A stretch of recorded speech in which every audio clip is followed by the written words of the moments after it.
Hello friends, welcome to Ali veterinary wisdom. दोस्तों, आज मैं खान बहादुर फार्म्स पर आया हूँ। यहाँ पर ये एक एग्रीकल्चर फार्म है और अब कुछ टाइम से इन्होंने एक गोट फार्म शुरू किया है। तो उस गोट फार्म में विज़िट के लिए हमें बुलाया गया और क्योंकि इन्हें कुछ आगे बढ़ाने के प्लान्स हैं उस फार्म के, तो आइए इन्हीं से जानेंगे कि किस तरीके से इन्होंने शुरू किया। क्योंकि अभी पीछे 2 महीने पहले इनके यहाँ प्रॉब्लम आई और बकरियां मरने लगी, एक के बाद एक ज़ुकाम होता और फिर बुखार आता और वो मर जाती। काफ़ी ट्रीटमेंट किया, लोकल डॉक्टर्स ने भी ट्रीटमेंट किया, लेकिन फिर ये हमारे कांटेक्ट में आए। हमने मतलब प्रॉब्लम को आइडेंटिफाई किया और अब अल्लाह के शुक्र से यहाँ पर कोई प्रॉब्लम ऐसी नहीं है। तो अब ये चाहते हैं कि आगे किस तरीके से फार्म को हम बढ़ा सकते हैं और इम्प्रूव कर सकते हैं। तो ब्रीड्स वगैरह पर भी बात करेंगे, फार्म के स्ट्रक्चर पे भी बात करेंगे और ये इस पे भी बात करेंगे कि किस तरीके से फार्म को बढ़ाया जा सकता है, फीडिंग और डिज़ीज़ वगैरह के बारे में। जी बताइए। जी मेरा नाम सरमद यार खान है। मैं यहाँ खान बहादुर फार्म्स, ये मेरा फार्म है, मैं चलाता हूँ इधर। और हमारी खेती बाड़ी है, धान गन्ना गेहूँ और मैंगो के ऑर्चर्ड्स, गुआवा के ऑर्चर्ड्स हैं। और साइड बाय साइड हमने ये बिज़नेस शुरू किया है गोट फार्मिंग का। और पिछले 3-4 महीने से हम गोट फार्मिंग कर रहे हैं।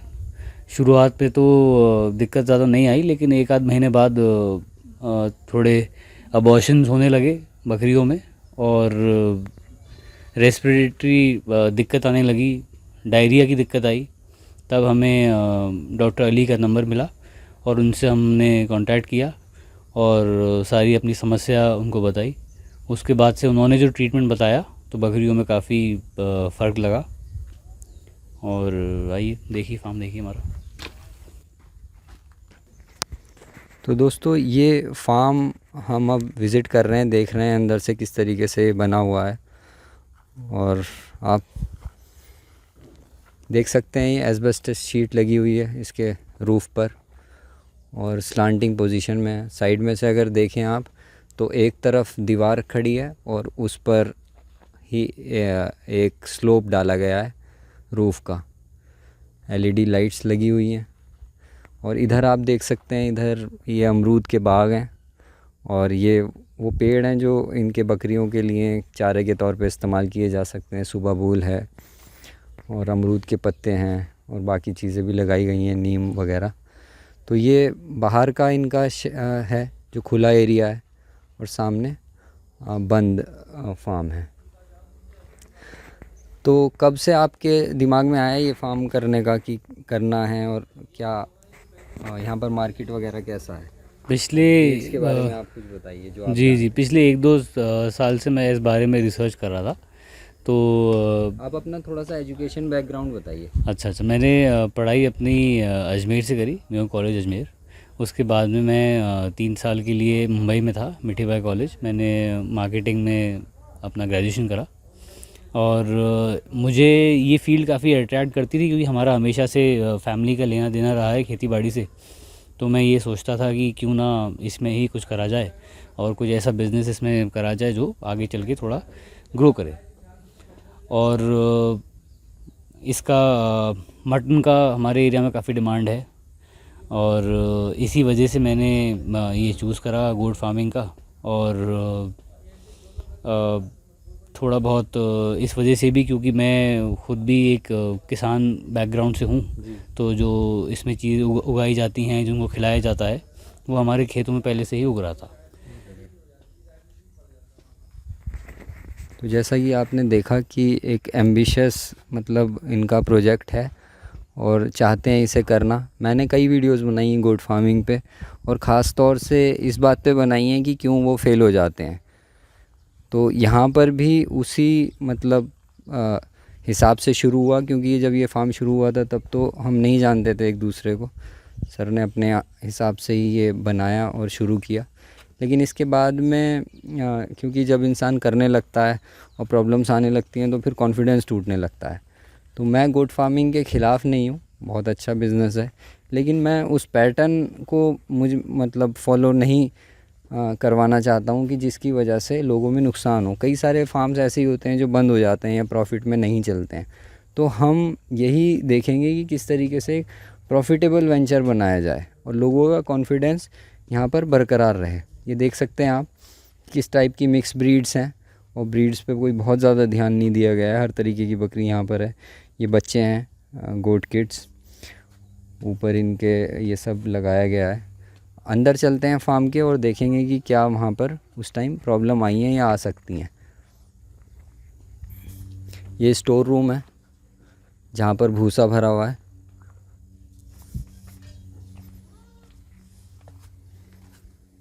तो साल भर का भूसा यहाँ पर रख लिया जाता है भर के, लेकिन इसमें ये रहता है कि कई बार गीला होने की वजह से फंगस आने लगती है, तो उससे भी बीमारियाँ आती हैं।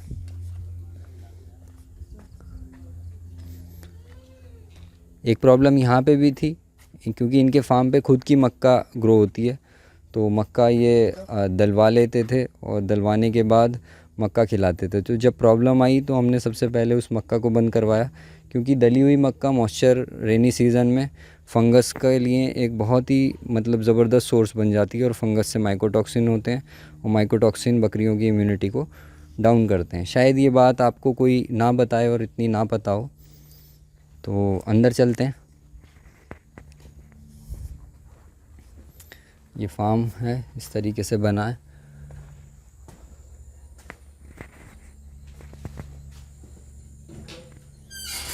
ये बच्चों के लिए है ये बाड़ा, ये 10 बाई 20 फीट का है।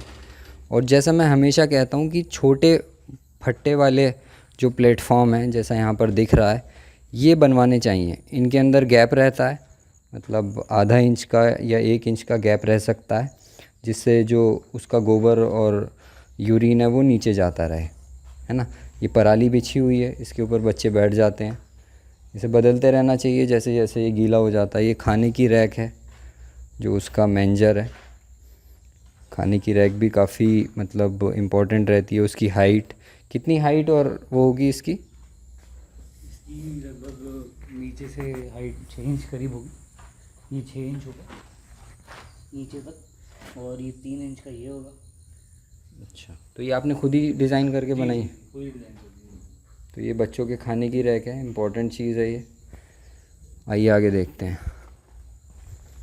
ये देखिए प्लेटफॉर्म, ये बहुत ही इम्पोर्टेंट स्ट्रक्चर है गोट फार्म्स में, क्योंकि ये बनाते हैं जब तो नीचे इसके वो चला जाता है जो भी उसका गोबर और यूरिन रहता है, और बकरी गीली नहीं होती है। बकरी को सबसे ज़्यादा जो मतलब दिक्कत होती है वो गीले से होती है, और वो गीले में बीमार हो जाती है जब मॉइस्चर बढ़ता है। तो इसी वजह से बरसात के सीज़न में बकरियों में बीमारियां ज़्यादा आती हैं। तो साइड की जो आप देख सकते हैं, एक तरफ से तो ये बिल्कुल खुला हुआ है, लेकिन जो दूसरी तरफ से इसमें भी जो है लगभग 3.5 फीट की दीवार है। ये इसके ऊपर आगे से खुला हुआ है, मच्छर की जाली लगी हुई है और पर्दे पड़े हुए हैं। लेकिन जो पीछे वाला है बैकग्राउंड, इसमें पूरी की पूरी दीवार है, और लगभग ये 10 या 11 फीट की दीवार है, और इसके ऊपर फिर टीन पड़ी हुई है। ये स्ट्रक्चर जो है ये थोड़ा सा मतलब वल्नरेबल है, डाउटफुल है वेंटिलेशन पॉइंट ऑफ व्यू से। देखिए, जब पहली बार हमारी बात हुई इनसे, तो मैंने इनसे यही पूछा कि फार्म बना हुआ कैसा है। कई फार्म्स गोट के ऐसे हैं जहाँ पे सिर्फ वेंटिलेशन को इम्प्रूव करके बकरियों में बीमारियों को हमने बिल्कुल ख़त्म होते हुए देखा है। खैर, यहाँ पे भी मतलब कुछ प्रॉब्लम दूसरी भी थी, शायद फीड में टॉक्सिसिटी थी, फीड ठीक नहीं था, और वो ट्रीटमेंट भी ठीक नहीं हो रहा था। लेकिन और होता क्या है कि जब बकरियों में मतलब नाक बहने लगती है, मुंह में छाले होते हैं, तो लोग सोचते हैं PPR ही है। कई बार वो रेस्पिरेटरी प्रॉब्लम्स की वजह से भी होता है, कुछ बैक्टीरियल डिजीज़ होते हैं उसकी वजह से भी होता है। लेकिन वेंटिलेशन जो है इसमें एक महत्वपूर्ण भूमिका निभाता है। तो वेंटिलेशन अगर ना हो, अच्छा लोगों को लगता है कि अगर खुला हुआ है फार्म एक तरफ से और बाहर का दिख रहा है तो वेंटिलेशन हो रहा है, जबकि ऐसा सच नहीं है। किसी वीडियो में हम वेंटिलेशन के बारे में बताएंगे कि उससे किस तरीके से बकरियों के उसमें नुकसान होता है, और क्योंकि यहाँ पर किस तरीके से बकरी मर रही थी, क्या पैटर्न फॉलो कर रही थी, कुछ बताएंगे आप? शुरुआत में बकरी खाना छोड़ रही थी, खाना छोड़ने के बाद फिर उसको लूज़ मोशन हो रहे थे, और 2 या 3 दिन में बकरी बस इतना खाती थी कि वो 2-3 दिन ज़िंदा रहे, और चौथे दिन जाके बकरी मर जा रही थी। पानी बिल्कुल नहीं पी रही थी, अच्छा। और उसकी नाक उसकी ब्लॉक रह रही थी। बस यही सब फॉलो कर रही थी वो। और चौथे दिन जाके फिर वो बिल्कुल ही उठ ही नहीं पाती थी कि अगर उसको दूसरी जगह लेके भी जाना है तो उसको उठा के लेके जाना पड़ रहा था। और क्या ट्रीटमेंट दिया आपने? ट्रीटमेंट जैसा डॉक्टर अली ने बताया, उससे पहले क्या दिया था, जैसे मतलब हमारे बताने से पहले? उससे पहले तो हम उसको एनरोफ्लॉक्सासिन, CPM और ट्राइबेवेट वगैरह का ट्रीटमेंट चालू रखा था। जब वो नहीं चला फिर इंटासेफ वगैरह यूज़ करी। मेलोनेक्स देते थे आप? जी जी, बुखार में मेलोनेक्स दे रहे थे, और मेलोनेक्स प्लस। उससे और कुछ फ़ायदा नहीं हो रहा था? नहीं नहीं, बार बार आ रहा था, थोड़ी देर का फ़ायदा था। फिर जब ये सब नहीं हुआ, डॉक्टर अली से कांटेक्ट किया, उन्होंने बताया, तो उससे काफ़ी अच्छा रिज़ल्ट आया और बकरियों में मोर्टेलिटी भी कम हो गई। देखिए, ज़्यादातर लोग यही सोचते हैं कि मतलब मेलोनेक्स ही इस्तेमाल किया जाता है, मेलोक्सिकैम मार्केट में मिलता है, और लोगों को ये लगता है कि बकरी एक छोटी गाय है, छोटी गाय समझ के बकरी का इलाज किया जाता है, जबकि ऐसा नहीं है। मेलोनेक्स बकरियों में काम नहीं करता है, मेलोक्सिकैम बकरियों में काम नहीं करता है। 5 घंटे में ख़राब हो जाता है अंदर जाके, मतलब इनएक्टिव हो जाता है, या उसे मेटाबोलाइज करके बकरी बाहर निकाल देती है। तो ऐसी कई सारी बातें होती हैं जो बकरियों के ट्रीटमेंट में काम आती हैं, या हमें ट्रीटमेंट करते वक्त ख्याल रखना चाहिए जिनका। तो अगर ऐसा नहीं है, हम इन बातों का ख्याल नहीं रख रहे हैं, तो फिर हम प्रॉब्लम में फंस सकते हैं, और फिर बकरियां मरने लगती हैं। तो फिर एक कॉन्फिडेंस टूटने लगता है हमारा, हमें ये लगने लगता है कि अब हम किस तरीके से इसे संभालें, क्या करें। ग्रोथ या बकरियों को सेल करना, वो तो बहुत दूर की बात हो जाती है। फिर तो यही लगता है कि किस तरीके से हम अपने फ्लॉक को बचाएं।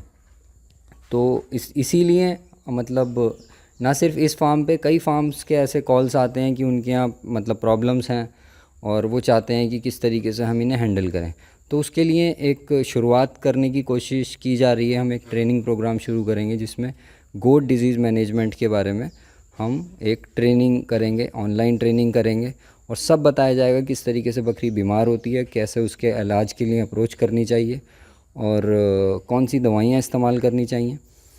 तो बच्चों में भी ये प्रॉब्लम्स आती हैं, बच्चों में किस तरीके से इम्प्रूवमेंट आया। हमने एक प्रोडक्ट बनाया है इसके लिए, प्रोबायोटेक नाम से, और उसे हम इस्तेमाल कर रहे हैं। तो यहाँ पर भी इन्हें दिया, उसके बाद क्या रिज़ल्ट्स आए उसके, ये पूछते हैं। जी, जब प्रोबायोटिक हमने इस्तेमाल करना शुरू करा, तो एक तो जो बकरियों को लूज मोशन आ रहा था वो रुक गया। बच्चों ने खाना जल्दी शुरू कर दिया, वैसा चारा वगैरह पकड़ना जल्दी शुरू कर दिया, उनका स्टार्टर से जल्दी हट के फिर वो नॉर्मल दाना वगैरह खाने लगे, और ग्रोथ अच्छी हुई, भूख बढ़ी। जी। तो देखा आपने किस तरीके से जो थोड़ा सा मतलब एक इंटरवेंशन होता है वो किस तरीके से इम्प्रूवमेंट लेके आता है, और बाकी दवाइयाँ, ट्रीटमेंट और वो सब पे खर्चा बचा, और ना सिर्फ वो खर्चा बचा बल्कि उसकी हेल्थ में भी इम्प्रूवमेंट हुई। आइए बाहर देखते हैं बकरियाँ किस टाइप की हैं और कैसी बकरियाँ हमारे फार्म के लिए होनी चाहिए।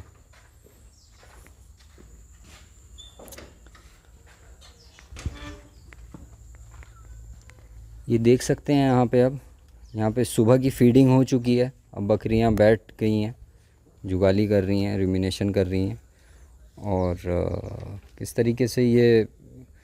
लेकिन यहाँ पर एक चीज़ है, क्योंकि ये नए हैं, इन्हें इतना आइडिया नहीं था और होता भी नहीं है, लेकिन काम शुरू करने में के लिए एक जज्बा चाहिए जो इनके अंदर था। खैर वो जो भी बकरियाँ मिली इन्होंने उससे फार्म स्टार्ट किया। यहाँ पे अलग अलग वैरायटी, अलग अलग ब्रीड की बकरियाँ हैं। कुछ ऐसी हैं जो आइडेंटिफाई भी नहीं की जा रही हैं किस ब्रीड की ये हैं या हो सकती हैं, तो मिक्स ब्रीड होती है। उससे फार्म में दिक्कतें तो आती हैं जब मिक्स ब्रीड रखी जाती है। जब एक जैसी बकरियाँ होती हैं तो उनका सोशल जो ऑर्गेनाइजेशन होता है आपस में, जो उनका मतलब एक सामाजिक गठबंधन होता है वो काफ़ी अच्छा रहता है। तो इस वजह से एक ब्रीड को ही ज़्यादा प्रिफ़र करना चाहिए सोशली भी, और उनकी ग्रोथ उसकी वजह से, और उन्हें एक तरीके का हम दाना दे सकते हैं, उनकी एक तरीके की फीडिंग कर सकते हैं। तो यहाँ पर अलग अलग तरीके की बकरियाँ हैं देखने में, जैसा आपको आ रहा है। तो ये एक डिसएडवांटेज है, इस पे बात हुई है हमारी, अब इसे इम्प्रूव किया जाएगा। अब नई बकरियाँ जो हैं वो एक ब्रीड को यहाँ पे इंट्रोड्यूस की जाएंगी जो एक जैसी दिखें और एक ही नस्ल की हों। यहाँ पे भी आप देख सकते हैं। तो कहाँ से आप ये बकरियाँ लाए और क्या आपने इसके ग्रोथ वगैरह में चेंजेस देखे, और अब आपका क्या प्लान मतलब बन रहा है आगे का? ये बकरियां सब कुछ तो बाज़ार से आई हुई हैं, लोकल जो मार्केट लगता है गांव में, और कुछ हमने किसानों से ली। किसान वाली बकरी तो छोटी है, ज़्यादा ग्रो नहीं करती, उनके बच्चे जो हैं वो ज़्यादा जल्दी वेट गेन नहीं करते, लेकिन सर्वाइवल रेट काफ़ी अच्छा है। और जो बकरी हम बाहर से लाए थे बाज़ारों से, तो उसमें मोर्टेलिटी बहुत आई। वो पानी पिला के बेचते हैं, और अबॉर्शंस बहुत हुए उसमें, आते ही बकरियों ने बच्चे गिरा दिए, प्री मेच्योर डिलीवरीज़ हुई जो ओपन मार्केट से आई? जो ओपन मार्केट से आई। और जो ओपन मार्केट से आई वो सबसे पहले जो बीमारी जब फैली, कोई भी बीमारी फैलती है तो सबसे पहले जो मोर्टेलिटी आती है वो ओपन मार्केट वाली में ही आती है। उन्हीं के सबसे पहले बच्चे मरे और उसी के बाद में बकरियां मर गई।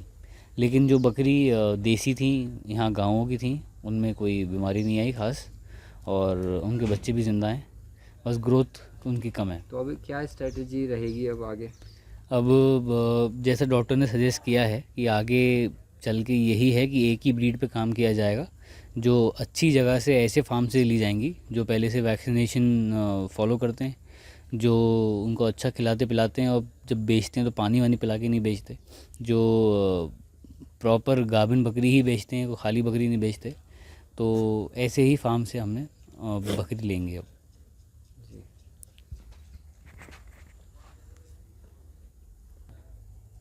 तो यहाँ पर आपने देखा किस तरीके से इन्होंने बताया कि ये लोकल मार्केट से ही बकरियाँ लाए। देखिए दोस्तों, मेरी वीडियोस कभी भी ऐसी नहीं होती हैं जो आपको मिसगाइड करें कि मैं आपसे कहूँ कि ये 15 लाख रुपए महीना कमा रहे हैं इससे, या इतना कमा सकते हैं, इतनी अर्निंग है, ये है। मेरा मकसद ये रहता है कि जेन्युइन सच्ची बात आप तक पहुँचे, क्योंकि बहुत मेहनत का पैसा होता है जो लगाया जाता है बिज़नेस में। तो एटलीस्ट वो पैसा मतलब डूबे ना, आपके रिसोर्सेज बर्बाद ना हो, और काम अच्छे से चले। जो काम के लिए हम कर रहे हैं वो अच्छे से चले। बिना जानकारी के कोई भी काम करना वो बहुत नुकसानदेह होता है। बकरियों के अंदर एक मतलब बात होती है, वो और जानवरों से थोड़े सा अलग होती हैं। उनका फिजियोलॉजी, उनका मेटाबॉलिज्म, उनके अंदर की बायोकेमिस्ट्री काफ़ी अलग रहती है। इनका बीएमआर हाई होता है, तो बीएमआर हाई होने की वजह से इनकी जो फीड रिक्वायरमेंट है वो हाई रहती है। ग्रोथ के लिए इन्हें ज़्यादा एनर्जी की रिक्वायरमेंट रहती है, और इसी वजह से मतलब जब ज़्यादा फीड ज़्यादा चाहिए इन्हें, बीएमआर हाई है, तो इनकी इम्यूनिटी सिस्टम बनाए रखने के लिए भी इन्हें अधिक एनर्जी और प्रोटीन की प्रोटीन तो इतना नहीं चाहिए होता, लेकिन एनर्जी की आवश्यकता इन्हें रहती है।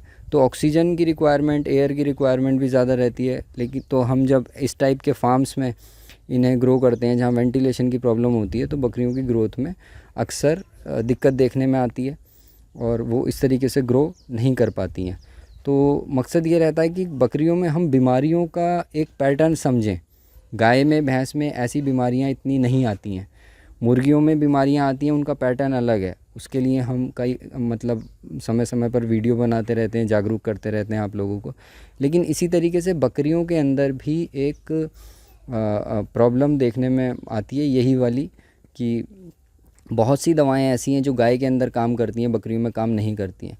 कुछ दवाएं ऐसी हैं जो गाय के अंदर बिल्कुल अच्छा काम करती हैं, लेकिन बकरियों के अंदर टॉक्सिसिटी कर देती हैं। उनका मतलब जो थेरेप्टिक इंडेक्स है उन दवाइयों का, वो बकरियों में काम नहीं करता है। तो बहुत सारे रीज़न की वजह से गोट फार्मिंग फ़ेल हो जाती है। तो मैंने जो पहले वीडियोस बनाए हैं इस बारे में कि ये फ़ेल हो जाती है, तो वो झूठे नहीं हैं, वो ना ही आपको डराने के लिए, ना ही इसलिए हैं कि ये काम ख़राब है। काम अच्छा है, ब्रीडिंग पे काम करना चाहिए, न्यूट्रिशन को प्रॉपर फॉलो करना चाहिए, और बीमारियों का मैनेजमेंट, इलाज की बात नहीं कर रहा हूँ, इलाज तो हो ही जाता है, तो होता है या नहीं होता है, उसमें बकरी कैजुअलिटी हो जाएगी या वो बच जाएगी, लेकिन बीमारियों का मैनेजमेंट ज़रूरी है। तो मैनेजमेंट के लिए ही ट्रेनिंग को शुरू किया जाएगा बहुत जल्दी, और ऑनलाइन ट्रेनिंग की जाएगी ताकि आप लोग उसके नुकसान से बच सकें। इसी के मतलब सिलसिले में, बकरी फार्म के सिलसिले में एक ये प्रोडक्ट बनाया, प्रोबायोटिक बेस्ड, और उसके बहुत अच्छे रिज़ल्ट्स ग्रोथ में और उस सब में देखने को मिल रहे हैं। जैसा कि इस फार्म में भी इस फार्म ने भी एक तरीके से सरवाइव किया, रिवाइव किया, और काफ़ी अच्छा इसमें हमें देखने को मिला। तो यही मुझे यहाँ पर कहना था, यही बात दिखानी थी कि काम बुरा नहीं है, लेकिन तरीके से प्लानिंग से किया जाए तो इसमें काफ़ी हम अपॉर्चुनिटीज़ बना सकते हैं आगे भी। अब कुछ और भी चीज़ें इसमें देखेंगे कि इन्हें फीडिंग वगैरह क्या कराई जाती है, उसके बारे में भी थोड़ा सा जानने की कोशिश करते हैं। ये इनको हम अभी हमारे खेत में चरी उग रही है, चरी उसी को हम काट के और उसमें भूसा वगैरह मिला के ये देते हैं। ऐसे ज़्यादा फाइनली चॉप नहीं करते, थोड़ी मतलब गाय भैंसों को ज़्यादा चॉप करी जाती है, इनके लिए कम करी जाती है। और दिन में इसी में 2-4 बार हम थोड़ा दाना वाना मिला के डालते रहते हैं इसके ऊपर से। और दोपहर में एक बार इनको कॉन्सेंट्रेटेड फीड दी जाती है, जो दाने का, खल का और राइस ब्रैन, चोकर, इन सब चीज़ों का मिक्स होता है। उसी में सॉल्ट, सोडा और मिनरल मिक्सचर वगैरह मिला के इनको प्रति बकरी देते हैं। अच्छा,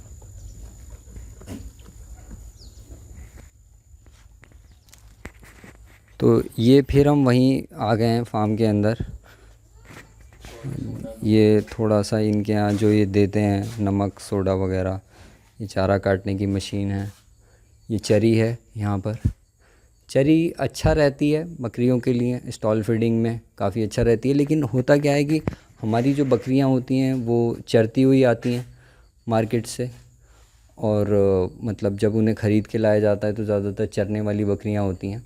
तो चरने वाली बकरियों में एक प्रॉब्लम ये आती है कि वो जब आती हैं तो वो स्टॉल में ज़्यादा खाना पसंद नहीं करती हैं। तो स्टॉल फीडिंग में उन्हें लाने के लिए एक तरीका होता है, उस तरीके को अपनाना चाहिए, और तभी वो स्टॉल फीडिंग में आपकी पनप पाती हैं। बहुत सारे मतलब जो फार्म हैं वो इसी वजह से फ़ेल हो जाते हैं, क्योंकि बकरियां ठीक से अडेप्ट नहीं कर पाती हैं। तो वो अडेप्टेशन काफ़ी ज़रूरी है, और इस तरीके से हम मतलब कर सकते हैं। वो हम आगे किसी वीडियो में डिटेल में टेक्निकल शेयर करने की कोशिश करेंगे। आइए अब देख लेते हैं एक बार चारा कहाँ पे उगता है। थोड़ा सा इनका फार्म जो है, अमरूद का जो बाग लगाया है, उसे विज़िट कर लेते हैं।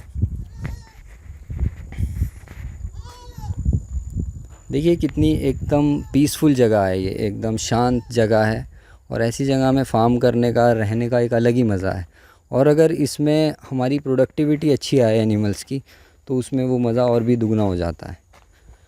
क्योंकि अब जो समय आ गया है, काफ़ी मटन के प्राइसेस हाई हो गए हैं, मार्केट बहुत अच्छा है अगर देखा जाए तो, और वो मार्केट अच्छा होने की वजह से इसकी डिमांड भी खूब है। ये अमरूद का बाग है, यहाँ पर अमरूद लगाए गए हैं, और ये इनमें बांध दिया गया है, शायद किसी कीड़ों की वजह से या जो पेस्ट्स वगैरह होते हैं उनकी वजह से इन्हें बांध दिया गया है। अमरूद के किस सीज़न में आता है ये ताइवान पिंक है, ये तो 12 महीने आता रहता है। ये सब ताइवान पिंक है, ये तो 12 महीने आता है। और कुछ इसमें VNR है, जो विंटर क्रॉप थोड़ी हैवी आती है, और इसकी बरसात में भी एक क्रॉप लेते हैं हम। अच्छा, तो इसमें मतलब अमरूद 12 महीने आता है, तो इनकी पत्तों की छटाई वगैरह करते होंगे आप? जी जी, इसकी प्रूनिंग होती रहती है। हम इसको कितना टाइम में करते हैं? हर 6-6 महीने में, साल में 2 बार।